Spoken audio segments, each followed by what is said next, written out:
সেটাই হচ্ছে মামলা। কাজে আমি এই যে বললাম, আরেকটা যেটা মেসেজ দিতে চাচ্ছি সেটা হচ্ছে যে সাভারবাসীর এই যে এতগুলো মামলা আমরা করেছি, সেটা কিন্তু সাভারবাসীর কষ্টের যে তাদের যে কষ্ট সেটা আমরা ফিল করতে পেরেছি। এই জন্য বলছি যে শুধু মামলা করার জন্য আমরা মামলা করিনি, আমরা কিন্তু আসলেই সাভার এত বেশি সংকটাপন্ন অবস্থায় চলে এসছে যে কারণে এই মামলাগুলো করতে আমরা বাধ্য হয়েছি। আজকে আমি এখানে একটা অন্যরকম একটা আমার উপলব্ধি কাজ করছে যে আসলে আমরা তো মামলা করতে পারি, এর বেশি তো আর আমরা করতে পারি না, তাই না?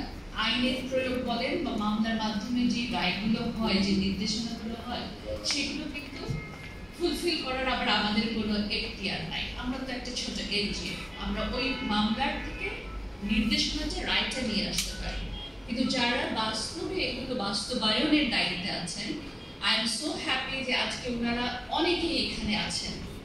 আমাদের লিওনা মহোদয় আছেন এবং ওনার আমি এখানে দেখেছি অনেক অনেক সংশ্লিষ্ট অফিসের লোকজন আছেন এখানে।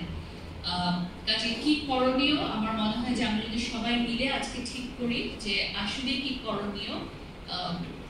কারণ আপনারা সবসময় আমাদেরকে বলেছেন মামলা করেন, আমরা মামলা করেছি। এরপরেও কিন্তু সাভারের আমিন বাজারে ওয়েস্ট ডাম্পিং বন্ধ হয়নি। এরপরেও কিন্তু মধুমতি মধুচাম অন্য নামে তার হাউজিং প্রকল্প চালু রেখেছে। এরপরেও কিন্তু চ্যানেলগুলো ইটিভি চালাচ্ছে না, তাই না?